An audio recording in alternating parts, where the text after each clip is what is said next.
बच्चों, आज की क्लास में आप सभी का हार्दिक स्वागत है। प्रेमचंद के विषय में चर्चा करते समय हम लगातार उनके आज भी वो क्यों प्रासंगिक हैं, उनकी कृतियाँ क्यों कालजयी हैं, काल को उन्होंने किस प्रकार काल पर विजय प्राप्त की है, क्यों उनके उपन्यासों की ऐसी क्या विशेषताएं हैं जिनके कारण वो आज भारत में ही नहीं विश्व में एक ख्यातनाम हस्ती के रूप में प्रसिद्ध हैं, ख्यातनाम हस्ती हैं वो। तो इसी पर चर्चा करते करते हम लोग लगातार ये देख रहे थे कि उन्होंने अपने साहित्य में किन मूल्यों को अपनाया, किन भारतीय संस्कृति की प्रवृत्तियों को अपनाया, ऐसी क्या विशेषताएं थीं जो कि उनके अन्य साहित्यकारों की तुलना में उनके साहित्य में खुलकर उन्होंने अपने विचारों को कैसे प्रतिपादित किया, जिसके कारण आज भी हम प्रेमचंद को समसामयिक परिप्रेक्ष्य में या कहें कि वर्तमान परिवेश में भी उतना ही महत्वपूर्ण मानते हैं जितना कि वो जिस काल में लिख रहे थे। हालांकि जिस समय उन्होंने लिखा उस समय हम सब भली भांति जानते हैं कि देश क्या था, पराधीन था, परतंत्रता की जंजीरों में जकड़ा हुआ था। हम लोग आर्थिक, सामाजिक, राष्ट्रीय और राजनीतिक दृष्टि से, सभी दृष्टियों से हम पराधीन थे। हम अपने अधिकारों के प्रति उतने जागरूक नहीं थे जितना कि व्यक्ति मात्र को होना चाहिए। यही कारण है कि उन्होंने पुरुष को तो शिक्षित होने का अधिकार है ही समाज में, किंतु पुरुष के साथ साथ स्त्री को भी जो शिक्षा प्राप्त करने का उन्होंने जो अपनी विचार रखे, जो अनुशंसा की, इसके कारण यदि स्त्री शिक्षित होगी तो जैसा कि कहा जाता है ना कि स्त्री परिवार की धुरी होती है, या माँ जो होती है वो बच्चे की प्रथम पाठशाला क्या होता है, परिवार होता है, और बच्चे का प्रथम गुरु कौन होता है, माँ होती है। माँ का दायित्व क्या है, बहुत ही ज़्यादा गुरुतर है। वो 100 शिक्षकों के बराबर माँ की भूमिका होती है बच्चे के जीवन में। तो यदि माँ जो कि परिवार की धुरी है या बच्चे की जो पहली पाठशाला की आधार है, अगर वो शिक्षित नहीं होगी तो वो क्या है, परिवार भी पूर्णतः अच्छे तरह से समृद्ध नहीं हो पाएगा, विकसित नहीं हो पाएगा। और यदि वो शिक्षित है तो वह जहाँ अपने उसको अपने कर्तव्यों का बोध होगा, वहीं उसको अपने अधिकारों का भी बोध होगा। अधिकार और कर्तव्य क्या है, एक सिक्के के दो पहलू हैं। आज क्या है, आज विषम स्थिति उत्पन्न क्यों हो रही है कि व्यक्ति को अपने अधिकारों का तो ज्ञान है, वो ये जानता है कि मुझे ये मिलना चाहिए, मेरे साथ ऐसा होना चाहिए, मेरे साथ ऐसा होना चाहिए, किंतु वो ये नहीं जानता कि एक माँ होने के नाते, एक पत्नी होने के नाते, एक पति होने के नाते, एक पुरुष होने के नाते या एक पति होने के नाते समाज में, परिवार में, समाज में, राष्ट्र में या अंतर्राष्ट्रीय जगत में उसकी क्या भूमिका है, वो इसको आज विस्मृत करता जा रहा है। यही कारण है कि समाज में आज इस प्रकार की स्थितियाँ उत्पन्न हो रही हैं। ऐसी भयावह दृश्य हमको कहीं कहीं दृष्टिगत होते हैं, या ऐसी त्रासद स्थिति जो उत्पन्न हो रही है, इसका मूल कारण ये है कि व्यक्ति अपने अधिकारों के प्रति तो सचेत हो गया, जागरूक हो गया, सचेष्ट हो गया, सतत जागरूक है वो, लेकिन कर्तव्यों को भूलता जा रहा है। तो प्रेमचंद व्यक्ति को ये सिखाना चाहते हैं, व्यक्ति मात्र को, कि वो परिवार की क्या है, धुरी है। और जब परिवार का विकास होगा, सबसे पहले क्या होता है, मूल्य क्या है, वैयक्तिक मूल्य होते हैं। सबसे पहले व्यक्ति के अपने मूल्य होते हैं, उसके बाद पारिवारिक मूल्य होते हैं, उसके बाद उसका एक गृहस्थ दाम्पत्य मूल्य होते हैं। गृहस्थ जीवन जब शुरू होता है तो दंपत्ति संबंधी मूल्य उसके प्रारंभ होते हैं, और दंपत्ति संबंधी मूल्य के बाद में उसके कुछ सामाजिक मूल्य होते हैं। समाज में उसकी क्या जिम्मेदारी है, एक अच्छा मानव होने के नाते, एक श्रेष्ठ व्यक्ति होने के नाते उसके सामाजिक दायित्व क्या हैं, क्या वे उन सामाजिक दायित्वों का पूर्ण रूप से निर्वहन कर रहा है, पूर्ण रूप से उनको निभा रहा है, वो उसके प्रति जागरूक है। यदि वो उनका निभाता है तो वो सामाजिक मूल्यों का निर्वहन करता है। सामाजिक दायित्वों को निर्वहन करते हुए वो सामाजिक मूल्यों को, और सामाजिक मूल्यों के बाद में आते हैं राष्ट्रीय मूल्य। समाज के बाद व्यक्ति का कर्तव्य क्या है? वो एक राष्ट्र का नागरिक है, वो भारत का नागरिक है, एक लोकतांत्रिक देश भारत का नागरिक है। और नागरिक होने के नाते जहाँ उसको कुछ लोकतंत्र से या संविधान, लोकतांत्रिक देश होने के नाते संविधान प्रदत्त कुछ मौलिक अधिकारों प्रदान है, उसको मौलिक अधिकार का ज्ञान है, मौलिक अधिकार मिले हुए हैं, वहीं मौलिक अधिकारों के साथ साथ उसकी कुछ समाज में राष्ट्र के प्रति एक ड्यूटी भी है, एक दायित्व भी है। एक राष्ट्र के उन्नयन में, एक राष्ट्र के सर्वांगीण विकास में उसकी भूमिका क्या है? बहुत महत्वपूर्ण भूमिका है।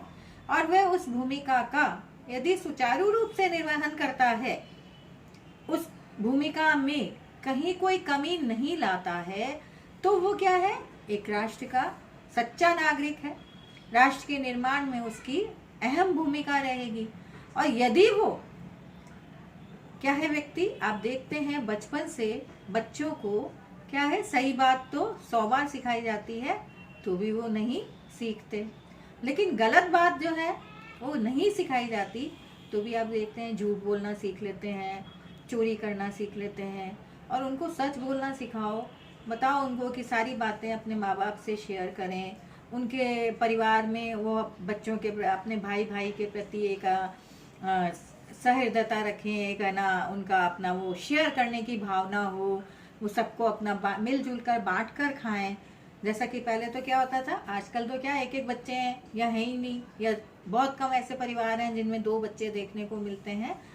तो जहाँ एक है या जहाँ है ही नहीं, वहाँ बच्चे में क्या है, शेयर की भावना। एक होने पर उसको शेयर करने की भावना नहीं आती, उसको लगता है जो कुछ है वो मेरा है। वो बड़ा होकर भी उसको ऐसा लगता है कि कोई भी उसके अधिकारों का हनन ना करे, सब कुछ मेरा है, कोई उस पर है ना देखे भी नहीं, उंगली भी नहीं उठाए। तो कहना मैं ये चाह रही थी कि जो बुरी बातें हैं उनके लिए तो हम कोई स्कूल नहीं होते, कोई पाठशाला नहीं होती, कोई समाज में कोई उनको नहीं सिखाता, फिर भी देखते हैं आप चोर बन जाते हैं, डाकू बन जाते हैं, लुटेरे बन जाते हैं, भाई का हत्यारा हो जाता है, खून के प्यासे हो जाते हैं। तो ये जो स्थितियां हैं ये समाज को क्या ले जाती हैं, गर्त की ओर ले जाती हैं, और वो एक राष्ट्र के लिए बहुत ही बेकार स्थिति हो जाती है, बद से बदतर स्थिति की ओर वो राष्ट्र को ले जाएगी। तो उससे क्या होगा, राष्ट्र का उन्नयन नहीं होगा, राष्ट्र का विकास नहीं होगा। तो और जब राष्ट्र का विकास नहीं होगा तो क्या है, अंतर्राष्ट्रीय जगत में राष्ट्र का मूल्य क्या है, दिन पर दिन कम होता जाएगा। तो एक मानव होने के नाते, जैसा मैंने आपको कहा, प्रेमचंद मूल्यों के पक्षधर थे, और मूल्यों के पक्षधर होने के साथ साथ वो चाहते थे कि भारतीय संस्कृति को नहीं भूले, चाहे वो स्त्री हो चाहे वो पुरुष हो, भारतीय संस्कृति का सदा ध्यान रखें। सेवा का वो सेवा, समर्पण, त्याग, दाम्पत्य जीवन में इन मूल्यों को वो अपनाने की बात करते थे। वो ये चाहते थे कि हम पढ़े लिखें, हम पाश्चात्य संस्कृति की जो अच्छी बातें हैं उनको अपनाएं, लेकिन जो बुरी बातें हैं उनको वहीं छोड़ दें। क्योंकि अगर हम अंधानुकरण करेंगे तो आप देखते हैं कि पाश्चात्य देशों की स्थिति भी बहुत अच्छी नहीं है। आज देखते हैं कि क्या कारण ऐसा है कि वो हमारी संस्कृति को अपना रहे हैं। कुछ तो हमारी संस्कृति में होगी कोई बात, कुछ तो विशेषता होगी, कोई अच्छी बात होगी।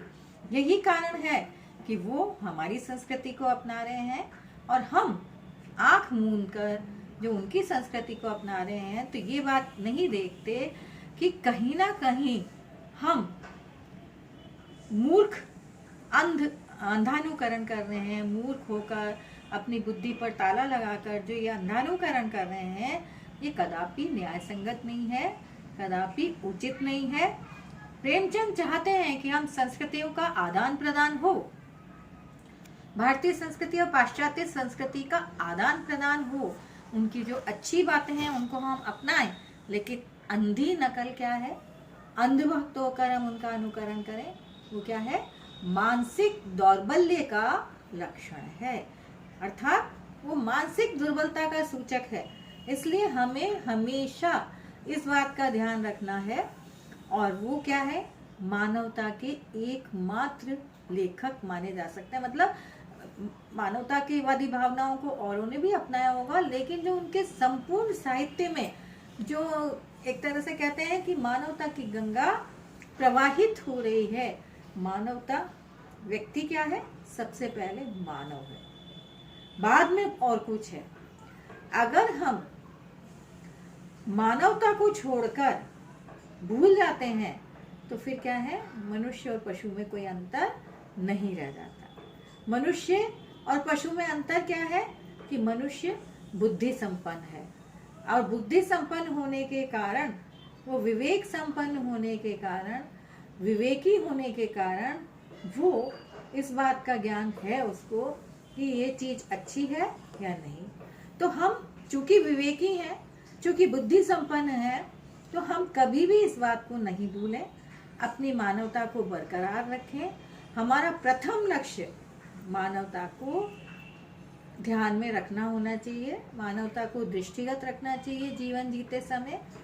सर्वोपरि क्या है, मानव होने के नाते हमारे जीवन में मानवता, बाकी सब क्या है, सेकेंडरी चीजें हैं, बाकी सब द्वितीय स्तर पर आती हैं।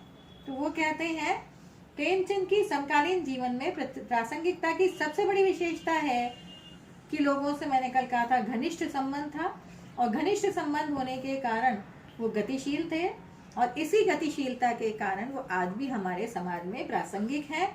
उनका साहित्य समकालीन संदर्भों की कसौटी पर 100% खरा उतरता है। क्यों उतरता है? इसका मूलभूत कारण है कि उनके उपन्यासों तथा कहानियों में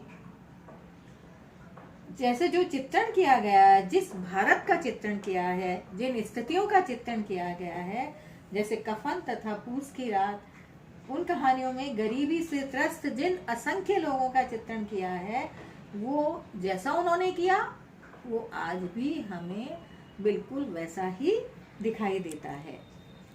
तो आज भी हमको लगता है, और वो जो गांधी जी के विचार हमें दिखाई देते हैं, स्वतंत्रता प्राप्ति के समय जो गांधी जी ने अपना जो क्रांतिकारी विचारों के माध्यम से देश को स्वतंत्र कराया, वही साहित्य के क्षेत्र में हमें प्रेमचंद के विचार भी देखने को मिलते हैं।